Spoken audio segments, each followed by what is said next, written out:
Yeah, so that's the second time I had hemorrhoids, and it cleared up real easy. Just a little bit of cream, you're good. Oh, what? Okay. Let me get ready at least before you start recording.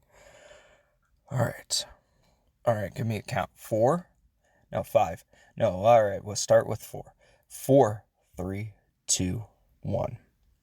Hey kids, welcome back. It's another exciting episode of No Subs, No Dubs. I'm your host, Casey Kidd, the Kamikaze Kid. And if you don't know, this show is all about watching a foreign movie without subtitles and without dubs and me spoiling it and giving it some sort of review. But anyway, we're gonna move on from all that stuff because I've got some housekeeping stuff to go through. First off, we missed last week. That sometimes happens. The goal is 4 times a month to have one of these shows out. Minimum 2. Okay. 4 times a month is the goal. 2 times might happen every once in a while. Maybe even 3. Hopefully never 1. I want to give you at least like the Buck a Show. Remember the Buck a Show donations from Dan Carlin? So if you go on patreon.com/NoSubsNoDubs, you can donate $2 a month, which is essentially if the minimum's 2, it's $1 a show, right? We try to do even better than that, which is 4 shows a month, which is 50 cents. So that's $0.50. That's a great deal. However, 3, I don't know how that divides into 4. Was that like 75 cents a show? So that's a little confusing. I don't know if we're going to ever figure that one out. Now, we're moving on. Keep watching these movies. Keep seeing them without subtitles, without dubs, and being confused. And then reviewing it after kind of spoiling it. And that's the point. That's the housekeeping. We're done with the housekeeping. This isn't a bye week. This is an actual show. And for the show part of it, first off, I want to recommend something that I've been listening to quite a lot, actually, is the Bowery Boys, which I'm sure has a much bigger audience than this. So our podcast is not like propping them up. But if you have any sort of interest in New York, or you don't, or whatever, or just history in general, I think Bowery Boys is really interesting. It's all about New York City. There's a lot of like architecture stuff in different buildings and restaurants and whatnot. And the thing that I think is really neat about it, I just listened to the Coney Island ones. There's 2 podcast episodes on Coney Island, which I guess is like, Coney doesn't actually mean hot dog. It's some Native American term. And it's just what they called it. This is how much podcasts in my own language come in. And I just listened to this not too long ago. And they go in, I'm like, oh, that's interesting. I should remember this. And then I forget all about it. That's where the hot dog named Coney's come from. Is like, that's where some guy invented a hot dog and he's like, hey, this is cheap and I'll make money off of it. So he made a lot of money. And there's amusement parks. But Bowery Boys, good podcast is all I'm saying. It's one of these history podcasts, 2 guys talking. Definitely very professional, not like this, not really rambly, very interesting facts. There's a lot of stuff to talk about with New York. And even if you don't like New York or New Yorkers or you think their pizza sucks, it's still fascinating stuff. I personally think their pizza is pretty good. I like St. Louis style better or Chicago better, but I won't crap on New York with that. They've got good hot dogs. I'll tell you that. And they've got an island made out of hot dogs. All right, let's move on from this. All right, enough of all that nonsense. Go listen to Bowery Boys, though. We're in the middling part of the show. Let's actually get into the show. We're talking about The Guilty, 2018. There's an American remake, so I'm not talking about that. I didn't watch Jake Gyllenhaal. I watched some other guy. This guy's not Jake Gyllenhaal. He's some Dane. He's a Danish dude, right? And this guy is...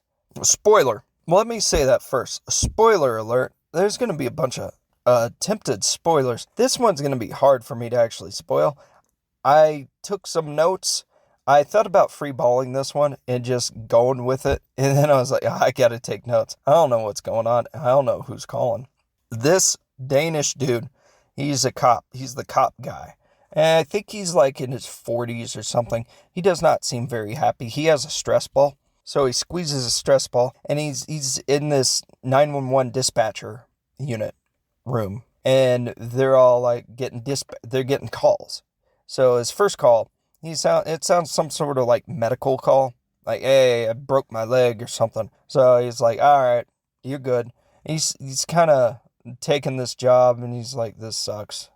He doesn't seem to want to be there, and I'm like, I get it. And then there's some call on his cell phone. Okay, is this his cell phone? It's a flip phone, by the way, which 2018, even if he's police, even if he's a cop, I expect a better phone than a flip phone. Unless in Daneland, they only have flip phones still. Like, they haven't gotten, an iPhone or Samsung or any of these. Or maybe it's just like for the thing they wanted to show him flipping it open so oh, it's his phone. I don't get it. Why didn't he have just a modern phone? Or is this like a period piece? And I never understood that. They're in 1990 for I guess 1999 or 2000 or whatever for some reason. But he's got a flip phone.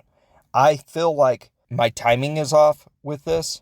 I feel like you didn't have a flip phone in 2000. You had a brick, right? You had a brick in 2000. And in like 2005, that's the era of flipping the phone. And then by 2018, you should have one of those screen phones, like a phone that we all have, like a miniature tablet. Why he doesn't have one. But he gets a call. He gets a call from some guy, and I was like, I don't know. And there's red circles on, so he's in front of like computer screens because he's getting phone calls from people like complaining to 911 about being hurt. And when they call, there's a red circle that basically shows them like, hey, there's somewhere in this circle. Figure it out. Figure out their location. And so he has to talk to him, be calm, and be like, where are you located? Oh, your leg's on fire? Maybe roll around a little bit, calling the ambulance. We're sending out the fire department and the ambulance. They're coming out there, and they're going to help you out, but I need, like, the streets. Give me the street corners, okay? So they do that. There's a second guy. It's some sort of confused caller. I don't know.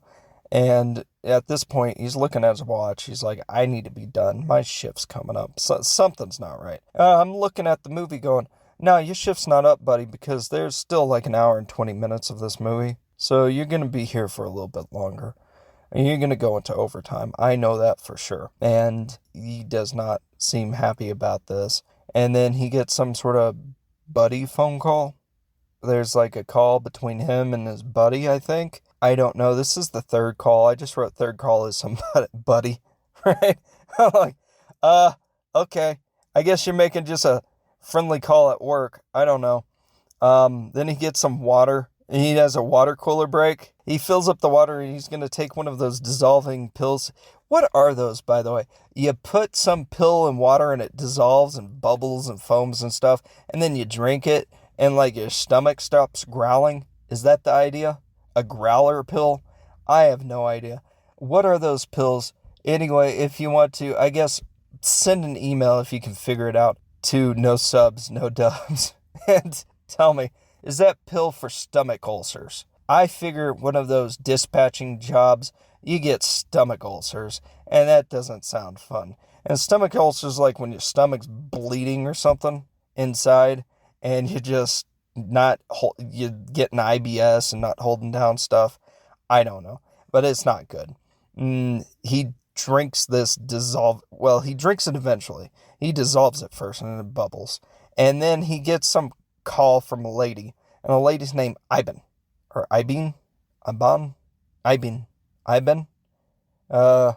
Take one of those as the best one and keep it in. Cut all the rest out, B. So, Ivan's there, and he's kind of dismissive at first with it, and he's like about ready to hang up on Ivan, and there's like some sort of more serious thing, and the tone kind of changes from him being less interested into being like, something's not right. It ain't good. It just isn't good. And he loses her. And then there's like a back and forth between him and some other lady who I think's like a boss and like some probably police. I don't know who he's going back and forth with. I'm going to be honest. There's him calling other people because he lost the phone call with Ivan. And he's trying to get some information. And he can't. And then he talks to her again. And he has to keep her calm. Or he talks to like a younger. I think there's a Matilda, right? Anyone see this movie? He talks to like a little girl sounding voice. He talks to a lady named Ivan, the lady caller, and then a little girl voice. And that was like, oh, this is not good. And then there's a bunch of back and forths between him and other people.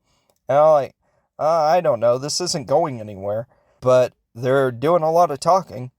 And then I guess he talks to Ivan again, and he's trying to keep her calm, but it's not really working, or he's trying to keep the little girl calm. I can't really tell. The voices, the little girl was kind of distinct. I'm not sure. They needed to have more like Danish yalls or something. Someone needed to be a hick and talk a little like this. So you go, oh, that's the hick guy. And I could have said, hick guy called. And then there should have been someone a little more stuffy. And then, obviously, the little girl you can recognize and the main chick. And you need, like, some real creepy voice guy coming in there. But a lot of them just sounded like Danes. So I don't know. I don't know who is talking back and forth. I wrote Lady Supervisor and Red Tape. He seems frustrated. Our guy seems frustrated. I think he's frustrated because of all the red tape. Because he's sitting at a thing and he's like, I want to call him back, I think, or he wants to get a gun and start, just going down there and, kicking names and taking ass. But he just can't because he's supposed to sit here. You sit here now. You're too old, I guess. Or there's something else wrong with him. But he's supposed to sit here. And there's some bald guy, and this bald guy's eating a donut in the background. Or something. He's eating a Danish in the background. And they have some sort of conversation, but he doesn't really talk with other people who are talking on the phones. He's just kind of talking through the phone. And then he moves to the back office for a little bit to have a conversation with, I think, probably another cop or his friend. And in the back office, it can just be him without the distractions of the other people in the office. And I think he's trying to figure out a way to get around the red tape so he can actually get out there and start being a police again. But that's not going to happen. We know that's not going to happen. This is a cheap movie, and they made it for cheap, and they're just going to stay in this area. We know that for sure. It looks good, by the way. It's just like, hey, this is a 2-room movie, possibly 3. We're staying in these 3 locations. And it kind of works that way, because you're wondering the whole time, especially without subtitles, like, what's going on? Who's talking to who? There's a lot of mystery in the air. There's a lot of, this does not seem pleasant. And our main actor's really, he's doing the eyes. He's acting his eyes off. I'm going to tell you that right now. He is, like, very solemn. He gets angry, too, later on. And he gets very defeated. And at the beginning, he seems very just nonplussed. That's not the right word. Get me a dictionary, baka boy. He seems very, not interested. Like, this job sucks. And I bet it does suck. So he's not, but this case has gotten him interested. He must have been a detective because he's moving to the back room. He's trying to figure this out. And he's calling and he can't reach anybody. It goes to the girl's voicemail. I think he talked to the little girl by this time. There's 2 more calls with some angry guy. One calls with an angry dude, and one calls, there's this Mikkel dude, and they have some sort of conversation. All the conversation's kind of lost on me. So even writing this out and looking at the notes, I'm like, okay, I don't know what goes on. But he uses his personal phone again for a little bit, and you're thinking, why is he doing this? Is he got, like, he's calling back home about something on the oven? Or is he talking to someone else? Or is he talking to the bad guy? Because we know Ivan's in trouble. So is he using his cell phone to, get around the whole thing? There's a nosy lady who looks in, sees him talking in the other room. So she walks over and she's like, you got someone on the phone for you. And this is, I think, when the little girl, her name's Matilda, and they talk for a little bit, and the little girl is not happy. And it ends pretty abruptly, but they're talking for a bit. And it's like, oh, this is sad. This makes me upset. I don't like even just a kid's voice on the phone being sad. But on the phone, you don't even see it, and you just know it's no good. Mm-mm. So it ends abruptly, and then our guy seems upset, so he shuts all the shades. He's in the back office, right? So he shuts the shades to him so you can't see in, and gets all dark. He's in a dark place, and he talks to Mikkel again. They talk, and it's serious talk time. And then he talks to another guy who might be the bad guy. He took Ivan, but I don't know. He talks to some other dude, and then he gets a hold of Ivan, but she's taken away. She's in a car. And this seems stressful. You can tell he's like, his hands are moving and shaking and stuff, and he seems like he's stressed out in this job, which, why wouldn't you be? This sucks. Ivan's taken away in this car. I don't know if she's in the trunk or not, or if she's in the front. And it made me wonder too, why does she have a cell phone if she's taken? Does the person who took Ivan not understand, like, she has a cell phone? Is she in the trunk and she hid the cell phone, Yeah, I can think of a place a lady could hide a cell phone. So she hid the cell phone and popped it out, right? And popped it open and called him and they're both doing the flip phone thing. And she's really upset. They're talking for a bit, and our guy, our hero, is really trying to calm Ivan down.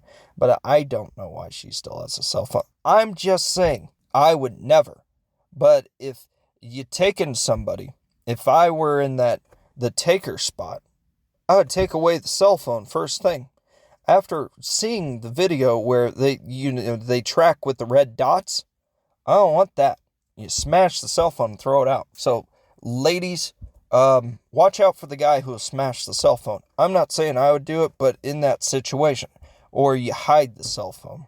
But all I know is you hide the cell phone. And then I think this guy who took this lady already messing up this thing. But it does, spoiler alert, I don't think it ends well. I'm sorry. It's a serious movie. And it's emotional. And I don't want to make it seem any less serious than what it actually was. And I'm stuck on the cell phone point. If you have that's the thing too. Public service announcement. Try to look for street names and try to know north, south, east, west and stuff. And kick out. I think what you do is you kick out the light, like the left light or something. Put your hand out if you're stuck in a trunk. I luckily, I'm too fat to be shoved in the trunk, so they wouldn't do that to me. I mean, they'd probably, unless they're going to shoot me first and then cut me up and put me into a trunk afterwards. But just shoving me in a trunk, that's never going to work. Okay, moving on. This has gone way too long. So, our guy, this dude, he starts calming Ivan down. She seems calm after there's a calm talking point, but it's like on a knife's edge thing. It's very, don't know what's going to go on. And he realizes something during this talk, but Ivan gets taken out of the trunk, or they stop, or something, and our guy feels like he failed. And he takes another flip phone call. Again, I think he's talking to Mikkel. There's some sort of talk, and Mikkel seems like a bad dude, maybe, in a way. I'm not completely sure. There's this, and then our guy is trying to talk. This guy, I don't know why he's talking to this guy. And then he calls again and gets Ivan's voicemail, or somebody's voicemail. He keeps calling, and he gets very upset, so he breaks a lamp. And then the lighting changes. It was dark, but now it's all red, so it looks really cool in there. He gets another phone call. Maybe at this red lighting time, he's talking to a bad guy. He talked to Ivan, now he's talking to the bad guy, or maybe he's talking to Mikkel, or he's talking to some unit person. So eventually he leaves the back room. He goes to the main room, and he talks to Ivan again on the phone. While he's talking to her, you see realization in this guy's face, and he monologues for a bit, calming her down. Just, instead of having a real uppity voice like me, just it'll be okay. Just listen to the sound of my... He sits and drinks a cup of coffee and he starts sounding like he's, one of those, like Nerd Writer, those video essayists that they suck down their coffee and their voices go like deep all of a sudden. I can't do it. But yeah, because like one of those video essayists would take this movie and just like, the movie is good because it's only in 3 locations. Which, not wrong, but it's someone be like economical space when you have no money. So you have to rely on writing and acting. You rely on the subtitles, basically. Where were we? Oh, yeah. He talks about something, and then the phone call basically ends when he hears sirens, and there's some scuffling, and it's not good. So he calls back and back and back and back and back, and it's just going to voicemail, and our guy's upset, so he prays a little bit. He puts his hands down. I'm not laughing about the whole situation. I just like the Nerd Writer voice talking to the dispatch. They just hire a bunch of frickin' video essayists to have that coffee talk voice. Right? Coffee Talk. That'd be a great podcast name, but someone steal that, or me in the future steal that, make Coffee Talk a podcast. That's a great name. That's probably already taken. So, but by the way, when this whole thing's going on, it's really intense. The whole office is like watching, and then it's like he fails, and then everyone's like upset, and then he calls the boss lady. I don't know. He called the boss lady like twice or 3 times during this, but he calls her and he's like, I failed, and I don't know if she consoles him or is like, leave, because he's broken after this point. He's very upset and he leaves because either his shift is done and he's like, I'm done with overtime, or the boss lady's like, you messed up. Ivan's in trouble, and it was because you couldn't calm her down right, or you couldn't talk to the bad guy. If you were talking to the bad guy, which I can't tell if that even happened. I don't know who he was talking to. All I just know is like, he looked upset. So he leaves and his shift's done. And there's this beautiful like silhouetted shot at the end. And I was like, oh, that's pretty. And he flips out his phone. I'm like, his shift's done, but he's still making phone calls. And it ends and there's sad music at the end of it. I do not mean to laugh through that whole thing. It's just, if I knew what was going on, I'd probably feel really upset, really emotionally drained or something. That movie just seemed like phone calls.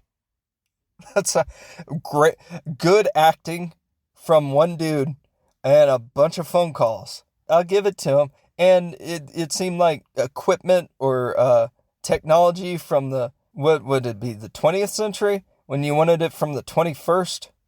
This little spindly thing he puts in his ear, and he starts talking into it, and you're like, I don't know, it's 2018, dude, you should have AirPods, right? We don't give these dispatchers, they're flip phones. Are they not making any money or something? Yikes. I was just watching it, just surprised, and then why'd the lady have the cell phone still?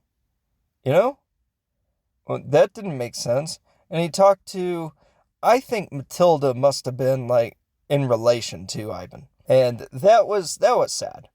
I'll give it there. That was sad. But the other phone calls, I have no idea who he's talking to.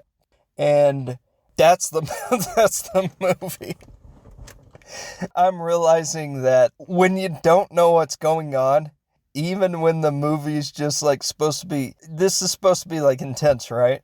And very upsetting possibly. And it ends on what I assume is a downer. And I just like replaying it in my head, and I'm like, I feel so stupid watching these movies.